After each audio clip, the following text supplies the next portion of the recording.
Сіздердің демалыстарыңыз қалай өтті? Бурабай, Қапшағай, не Балқаш сияқты курорттық орындарда болдыңыздар ма?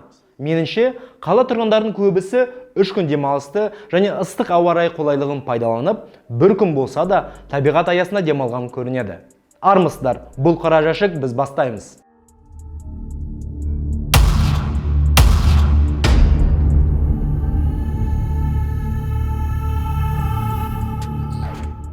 Әлеуметтік желіде Бурабай мен Қапшағайда ұзын соңар кептеліс пайда болып, көлік ағыны өте көп екенін дәлелдейтін видеолар тарады. Куәгерлердің сөзінше кептеліс ұзындығы шамамен 5 километрге созылған. Шынымен де, халық былтырдан созылып жатқан карантин ережелерінен шаршап, әдеттегідей демалғысы келді. Табиғат аясына шығып, таза ауа жұту қала тұрғындарына сірә бір ғанибет қой.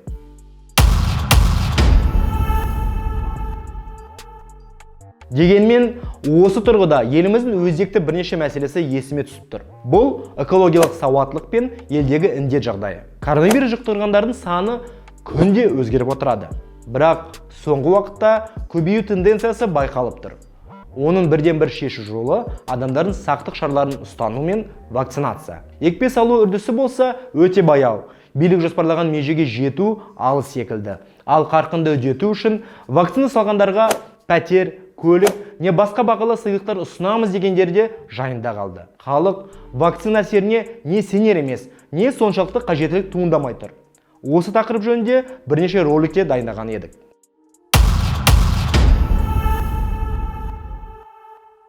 Түп нәтижесінде не болды? 8 шілдеден бастап эпидахуалға байланысты Балқаш қаласына санитарлық бекеттер қойылады. Халық ашық қосымшасы арқылы ғана қалаға кіріп шығуға мәжбүр. Сонда атқарушы орган демалыстарда адам қарасы көп болатын біле тұра, осыны алдын ала неге жасамады? Ақыры 8 шілде күні Қарағанды облысының әкімдігі не Балқаш қаласының әкімдігі ашық қосымшасы арқылы қалаға кіру ережесінен бас тартты. Есін жиды ма? Түсініксіз. Одан бөлек, жақын күндері курорттық орындарда көптеп демалып, сақтық шараларын ұстанбаған халық әсерінен жағдай ушығып, вирус жұқтырғандардың саны артатыны сөзсіз. Билік осыны жоспарлап, алдын алу шараларын дер кезінде неге жасамайды? Ауырғандардың санын азайту емес, керісінше арттыру мақсат болған ба сонда?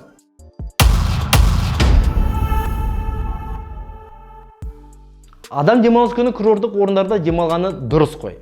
Осы қиын заманда таза ауа жұту, табиғат аясында болу қажетті болып саналады. Бірақ осыны дұрыс ұйымдастыру, ол да бір үлкен жауапкершілік. Ал осыны қай аудан не облыс әкімдігі ойлады? Алдымызда жаздың әлі 2 айы бар. Сонда әкімдіктегілер қайтпек? Көл, өзен жағалауларында, орман мен тоғайларда санитарлық талаптар ескеретін шаралар ұйымдастырған жөн. Кіші және орта бизнеске кері әсерін тигізбейтін шешімдер қабылдануы керек еді. Демек, барлық тарапқа ұтымды болатын шешім қабылданып, нақты әрекеттер іске асыру қажет.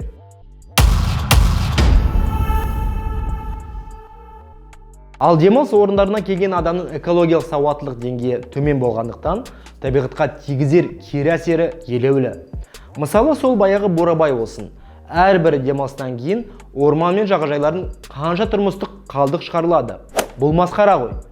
Біз өз қолымызбен аманатқа қалған табиғаттан айырыламыз. Өзіміз отырған жерден ішіп жеген қалдықтарды жинап арнайы қоқысқа тастайтын орындарға жеткізсек, қолымыз түсіп қалады ма?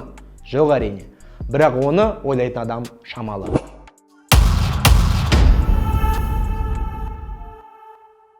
Қорытындылай келгенде, билік жан-жақты ойланып, сараптап, алдын ала жоспарлап, нақты шешімдер қабылдауы керек. Халықтың барлық тараптан сауаттылығын арттырып, жағдай жасалыну қажет. Ал эпидахуал толық реттелмегенше, қауіпті өмірге жету, алыстағы арманға жетумен тең.